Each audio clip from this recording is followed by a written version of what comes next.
इस वक्त एक बड़ी खबर आ रही है, उसके बाद मैं फौरन आपका रुख करूंगी। बड़ी खबर यह है, आपको बता दें, एक तरफ हेमंत सोरेन से लगातार पूछताछ की जा रही है, तो वहीं इन सब के बीच विधायकों की लामबंदी भी शुरू हो गई है। बड़ी जानकारी, बड़ी खबर आपको बता दें, मुख्यमंत्री आवास के भीतर लगातार विधायकों के पहुंचने का सिलसिला जारी है और बड़ी जानकारी इस वक्त ये सामने आ रही है, विधायकों की शिफ्टिंग की तैयारी की जा रही है। बड़ी खबर इस वक्त ये है, 2 टूरिस्ट बस सीएम आवास में पहुंची है, विधायकों को दूसरी जगह ले जाने की तैयारी है, विधायकों को दूसरी जगह भेजने की तैयारी इस वक्त की जा रही है।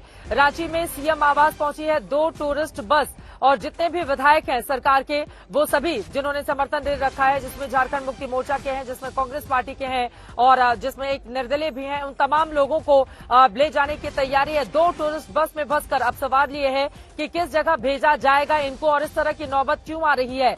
क्या वास्तव में आज वो दिन आ गया है विधायकों को लेने के लिए वाहन पहुंची है? आपको बताते चले कि विधायकों की शिफ्टिंग की तैयारी करी है, तो क्या ये माना जा सकता है कि इस तरह की नौबत आ सकती है कि मुख्यमंत्री हेमंत सोरेन गिरफ्तार हो जाएं और इस वजह से विधायकों को एकजुट रखने के लिए ये कवायद और कोशिश की जा रही है। सत्यजीत हमारे संवाददाता जुड़ चुके हैं ज्यादा जानकारी लेकर। सत्यजीत, 2 बस भीतर सीएम आवास के अंदर दाखिल हो चुके हैं, विधायकों को दूसरी जगह शिफ्ट करने की तैयारी की खबर है और क्या जानकारी मिल रही है? सत्यजीत, देखिए, 2 टूरिस्ट बस गए हैं, जो हमारे पास विजुअल है उसके मुताबिक सीएम हाउस में एंटर भी किए हैं, लेकिन ये भी बताया जा रहा है कि ये किसी भी एडवर्स सिचुएशन से निपटने की अभी तैयारी की जा रही है कि अब किस तरह से ईडी का कोर्स होता है, कैसे फ्लॉक्स को एक साथ रखा जाए, इन तमाम चीजों की तैयारियां चल रही है। अभी अंदर से ये कोई कंफर्मेशन नहीं हो रहा है कि वाकई जो है इनको शिफ्ट ही कर दिया जाएगा। वेट एंड वॉच की स्थिति है कि किसी भी परिस्थिति से निपटने के लिए तैयार रहना जो है, कहते हैं कि मतलब जो मेजर्स है पहले का, फ्यूचर मेजर जो है उसको पहले से ही तैयार रखने की कोशिशें हैं। इसको इस लिहाज से देखा जा सकता है कि अगर जरूरत पड़ी तो ये बस जो है वो काम आ सकते हैं, इनको जो है बिठाकर किसी एक डेस्टिनेशन पे रखा जा सकता है। इस तरह की कोशिशें हैं, क्योंकि टूरिस्ट बस अगर घुस रहे हैं सीएम हाउस के अंदर, दिखा रहे हैं कि देखिए 2 टूरिस्ट बस किस तरह से भीतर दाखिल हो रही है। बिल्कुल ये तस्वीरें हमारे दर्शक देख रहे हैं, 2 टूरिस्ट बस सीएम आवास के भीतर किस तरह से घुस रही है, ये तस्वीरें आपके सामने है। झारखंड मुक्ति मोर्चा के ही विधायकों को दूसरी जगह भेजने की तैयारी है या कांग्रेस और सभी को मिलाकर भेजने की तैयारी है? क्योंकि इंटैक्ट रखना एक बड़ी चुनौती है। भारतीय जनता पार्टी मौके का फायदा नहीं उठा ले क्या? इस वजह से एहतियाती ये कदम उठाए जा रहे हैं कि इंटैक्ट रखा जाए सभी को? बिल्कुल एहतियाती कदम है। और चित्रा, ये देखिए कि टूरिस्ट बस जो है अमूमन इस तरह से घुसती नहीं है और 24-24 सीटर का, और अगर रखा जाएगा तो सबको एक साथ रखा जाएगा चित्रा, क्योंकि जेएमएम के पास उतना रिक्विजिट नंबर नहीं है। ये जो सरकार बनी है तो सबको मिलाकर बनी हुई है ना। यहाँ पे 30 एमएलए जो है जेएमएम के थे, जिसमें से 1 सीट वैकेंट किया गया है, तो 29 रह गए। कांग्रेस के 17 है, आरजेडी के 1 है और सीपीआईएमएल के 1 है। तो इनको सबको एकजुट रखना जो है वो कहीं ना कहीं एम है सरकार का, ताकि किसी तरह से कोई जो है कसर ना रह जाए। चित्रा, बिल्कुल रांची में सीएम आवास पहुंची है 2 टूरिस्ट बस, जिसकी तस्वीरें भी हम अपने दर्शकों को दिखा रहे हैं।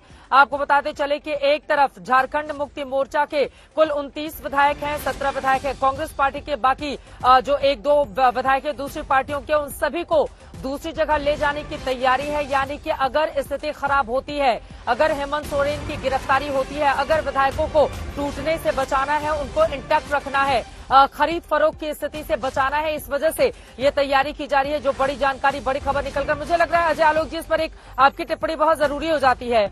ये सारी कोशिश इसीलिए है ताकि बीजेपी से अपने विधायकों को बचाया जाए। अजय आलोक जी, बीजेपी से विधायकों को बचाने की कोई जरूरत नहीं है। ये खुद में आपस में इतना कॉन्ट्रडिक्शंस है कि हेमंत सोरेन के परिवार में 3-3 कंटेंडर हैं मुख्यमंत्री बनने के लिए। ठीक है ना, हम लोग कल से सुन रहे हैं कि कौन कौन मुख्यमंत्री की, इनको मुख्यमंत्री की कल्पना को नहीं मानेंगे तो इनको नहीं मानेंगे तो उनको नहीं मानेंगे। कांग्रेस पार्टी का अलग गाना चल रहा है। तो ये लोग आपसी कॉन्ट्रडिक्शंस में है। ये बस मंगवाने से क्या होता है? विधायक बैठ जाएंगे क्या सब? पहले सारे विधायक पहुंच भी गए हैं वहां पे। ये आपसी कॉन्ट्रडिक्शन, ये सरकार का एक ही मोटो था, सारे मिलके बैठो, मिलके लूटो, और मिलके लूट रहे हैं ये 4 साल से झारखंड को। ऐसा लूटा है इसका कोई हिसाब किताब नहीं है। और अभी जो ज्ञान दे रहे थे आम आदमी पार्टी के प्रवक्ता, जरा बताएंगे कि किस ये इन्होंने कैसे तय कर लिया कि ईडी ने जो समन भेजा है वो गैर कानूनी है? ये जज हैं, ये सुप्रीम कोर्ट के जज हैं या हाई कोर्ट के जज हैं जो ये तय कर लेंगे कि ईडी का समन गैर कानूनी है? मुख्यमंत्री अपने कोई विभाग रखे चाहे नहीं रखे, पूरी सरकार के प्रति जवाबदेही मुख्यमंत्री की होती है। जो केजरीवाल जी कहते हैं कि मैंने किसी फाइल पे साइन नहीं किए हैं, मेरे पास कोई विभाग नहीं था, तो इससे ये मतलब नहीं कि केजरीवाल जी छूट जाएंगे। उनका भी यही हाल होगा, उनका भी यही हाल होगा। समन है तो जवाब तो देना पड़ेगा, भाग नहीं सकते आप देश के कानून व्यवस्था से। अगर इस देश में रहना है, सभ्य नागरिक की तरह रहना है, तो देश के कानून का पालन करना होगा, ये तय है। पाकिस्तान नहीं है ये। जैस्मिन शाह जी, आप इस पर जवाब दे दीजिए, उसके बाद संगीत रागी जी मैं फौरन आपके पास आ रही हूँ। जैस्मिन शाह जी। केवल इतना कहना चाहूंगा कि सवाल ये नहीं है कि अरविंद केजरीवाल यहाँ पे मुख्यमंत्री नहीं है और जवाबदेह नहीं है, लेकिन ये भी नहीं है कि ईडी कुछ भी अगर कर देगी, भाजपा के प्रवक्ता के कहने के अनुसार अगर ईडी किसी को भी समन भेज देगी तो वो जायज हो जाता है। कई बार ईडी का समन्स कोर्ट ने खुद क्वॉश किया है, तो इतना कॉन्फिडेंट है ईडी तो कोर्ट क्यों नहीं चली जाती कि नहीं हमने जो समन भेजा है वो सही भेजा है, कोर्ट आप जाते नहीं। दूसरा, मेरे बीच में मत कहिए अजय जी, प्लीज सुन लीजिए, मैंने भी आपकी बात सुन ली। छगन भुजबल की फाइल कैसे गायब हो गई, इसका जवाब है आपके पास? पाकिस्तान की बात करते हैं आप, संविधान की बात करते हैं। छगन भुजबल, शुवेंदु अधिकारी, मजाक बना दिया आपने पूरी देश का। पूरी की पूरी ईडी, सीबीआई, आईटी केवल और केवल विपक्षी नेताओं के पीछे छोड़ दी है। शर्म आनी चाहिए आपको कि आप नेशनल टीवी पे आके संविधान की बात करते होता है तो कोर्ट आ जाता है बीच में। आप कोर्ट जाइए ना, जब आपके यहाँ किसने मना किया कर रही है? आप कोर्ट जाइए ना, दिल्ली हाई कोर्ट जाइए, ईडी में वजह परेशान कर रही है। नहीं है तो मतलब आप कोर्ट जाके बोलिए ना। इसी शराब घोटाले में संजय सिंह को बेल नहीं मिल रही है, मेरे ख्याल से कोर्ट नहीं कहा है कि आपको देखे एम्पल एविडेंस है कि मनी लॉन्ड्रिंग हुई है, तो सामने वाले का वोट खारिज कर दो। मतलब अरे छोड़िए ना, आपसे बड़ा इनोवा ऑफ करप्शन कोई है ही नहीं अरविंद केजरीवाल से बड़ा। और यहाँ पे आके करप्शन के नए नए तरीके कैसे खोजने हैं वो आप लोगों ने खोजे हैं, लॉ एंड ऑर्डर फॉलो कर रहे हैं। अरे एक लाइन बोल रहा हूँ, अगर ईडी का समन गैर कानूनी है तो कोर्ट में जाओ ना, क्यों नहीं जाते हैं आप लोग? अरे आप जाओ, अगर आप देश का मजाक उड़ा रहे हैं बैठ के यहाँ पे। तो करप्शन की इनोवेशन हो। अरे ईडी को तो पावर है, 5वें के बाद 6ठे में वारंट लेके आ जाएगी, गिरफ्तार करेगी।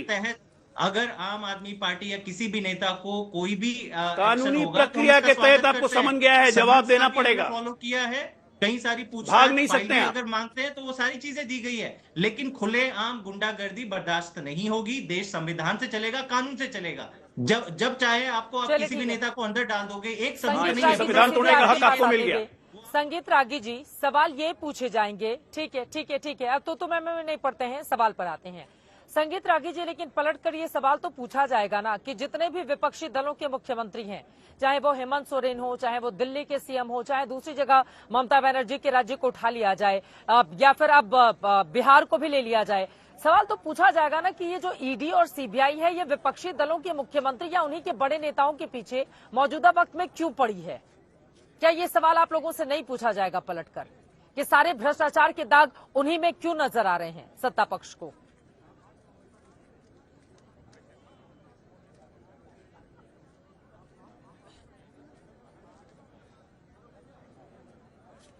चित्रा जी, जब एक चोर पकड़ा जाता है तो ये नहीं बताया जाता है। प्लीज अनम्यूट कर लीजिए, बोलिए। मैं म्यूट नहीं हूं। हेलो, आवाज जा रही है? बोलिए। हेलो, बोलिए, आवाज आ रही है। जी बोलिए। हाँ चित्रा जी, जब एक चोर पकड़ा जाता है तो वो यह कहने का अधिकारी नहीं होता है कि देखिए आपने मुझे तो पकड़ लिया है, बगल वाले को आपने नहीं पकड़ा है। सवाल यह है कि यदि आपके यहाँ से यदि 30-30 लाख रुपए कैश बरामद हो रहे हैं, जो हेमंत सोरेन के खिलाफ केस है, क्या वो फर्जी केस है या जायज केस है? यदि आलीशान भवन में यदि चीफ मिनिस्टर और शराब घोटाले में यदि उनका केस बनता है अरविंद केजरीवाल का, तो वो क्या सही है या गलत है? यदि लालू प्रसाद यादव के खिलाफ केस है तो वो सही है या गलत है?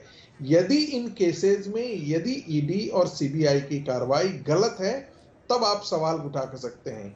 ये सवाल उठाना आपका वाजिब बनता है कि क्या बाकी लोग करप्ट हैं या नहीं है, ये सवाल आप उठा सकते हैं। लेकिन आप अपने प्रश्नों का पहले जवाब दीजिए कि आप करप्ट हैं या नहीं है। हेमंत सोरेन के यहाँ 30 लाख कैश पकड़ा जाता है तो क्यों? शराब घोटाले में अरविंद केजरीवाल की भूमिका है या नहीं है? संजय सिंह की भूमिका है या नहीं है? यदि संजय सिंह की भूमिका नहीं होती तो हाईकोर्ट से उनको बेल क्यों नहीं मिल रहा है? यही केजरीवाल थे जो कहते थे श्रीमती सोनिया गांधी को गिरफ्तार करो, ईडी उनको गिरफ्तार नहीं करती है। मजेदार बात है, यदि ईडी सोनिया गांधी को गिरफ्तार करे तो ईडी ठीक है, यदि ईडी सीबीआई यदि अरविंद केजरीवाल को गिरफ्तार करे तो सुन लीजिए प्लीज प्लीज प्लीज। आप गलत चीज नहीं बता रहे थे। अरविंद केजरीवाल अरे भाई ऐसा कोई बयान नहीं दिया, ये अरे भाई अरविंद केजरीवाल ने तो यहां तक कहा कि श्रीमती सोनिया गांधी को जाकर के ईडी गिरफ्तार करो। तुम गिरफ्तार क्यों नहीं करते हो? सारा का सारा सच आ जाएगा। ये वीडियो चला दो, ये वीडियो चलाओ प्लीज। आप डिस्टर्ब मत कीजिए। चुनौती देता जस्मिन साहब प्लीज आप अपनी जगह काउंटर कर दीजिएगा। यदि कांग्रेस पार्टी प्लीज आप सत्य के पुजारी नहीं है, आप सत्य के ठेकेदार और पुजारी नहीं है।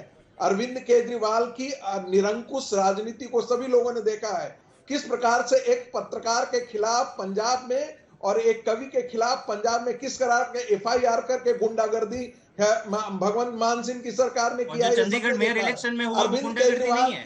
अरविंद चंडीगढ़ के मेयर के चुनाव में पूरा चुनावी प्रक्रिया को कब्जा कर देती है भाजपा। सुन लीजिए, आपके तो वो गुंडागर्दी नहीं है। मंत्री थे 16 लाख के पर्दा और 18 लाख का टॉयलेट पे जीने वाला, टॉयलेट यूज करने वाला मुख्यमंत्री कहे कि मैं आम आदमी का मुख्यमंत्री हूं, तो शर्म आनी चाहिए उस मुख्यमंत्री को जो कहे कि हम बड़े बड़े गाड़ियों के काफिले के साथ नहीं चले, जो 42 करोड़ रुपए अपने आलिशान बिल्डिंग पर लगा दे, उस मुख्यमंत्री को शर्म आनी चाहिए।